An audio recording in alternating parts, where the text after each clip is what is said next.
Bismillah, assalamualaikum warahmatullahi wabarakatuh. Innal hamdalillah nahmaduhu wa nasta'inuhu wa nastaghfiruh wa na'udzu billahi min shururi anfusina wa min sayyiati a'malina. Man yahdihillahu fala mudilla lahu wa man yudlil fala hadiya lahu. Asyhadu an la ilaha illallah wahdahu la syarika lah wa asyhadu anna Muhammadan abduhu wa rasuluh alladzi la nabiyya wa la rasula ba'da amma ba'd. Fa inna asdaqal hadits kitabullah wa anna khairal hadi Muhammad sallallahu alaihi wasallam wa sharrul umuri muhdatsatuha fa inna kulla muhdatsatin fid dini bid'ah wa kulla bid'atin dhalalah wa kulla dhalalatin finnar. Pertama-tama mari kita panjatkan puja dan syukur kehadirat Allah Subhanahu wa taala, di mana Allah Subhanahu wa taala telah memberikan beribu-ribu nikmat yang mana kita tidak bisa menghitung nikmat Allah tersebut. Yang kedua, salawat dan salam kepada baginda Muhammad sallallahu alaihi wasallam yang mana beliau telah membawa kita dari zaman jahiliyah hingga zaman Islam yang seperti kita rasakan pada hari ini. Adapun berdirinya di sini akan kultum singkat hanya beberapa menit yang bertema tentang riya. Riya merupakan salah satu penyakit hati yang bisa menjangkit sebagian besar umat manusia. Lahirianya berawalan pada apa yang ada dalam hatinya. Hatinya menjadi jelek dan menjadi rusak karena melakukan amalan ibadah tanpa dasari dengan ikhlas kepada Allah Subhanahu wa taala. Secara lahiriah ia beramal kebaikan, tapi pada hakikatnya ia beramal hanya untuk dilihat pada orang.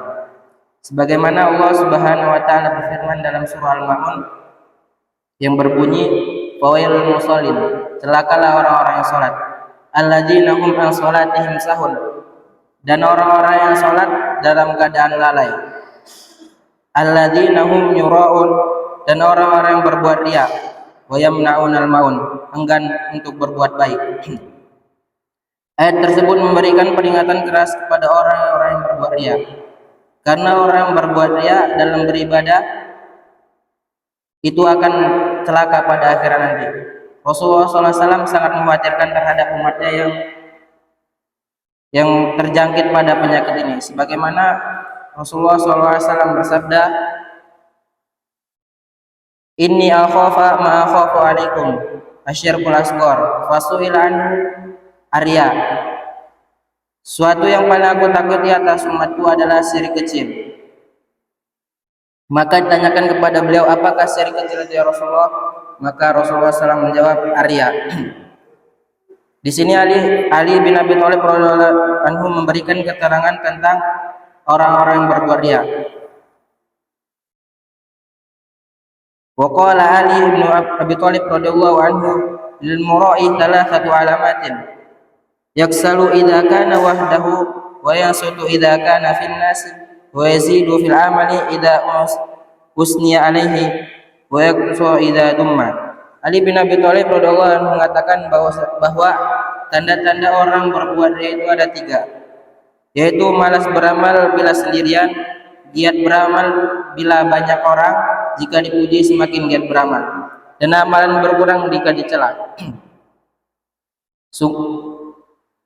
Dari uraian yang singkat di atas, kiranya kita bisa mengambil bahwasanya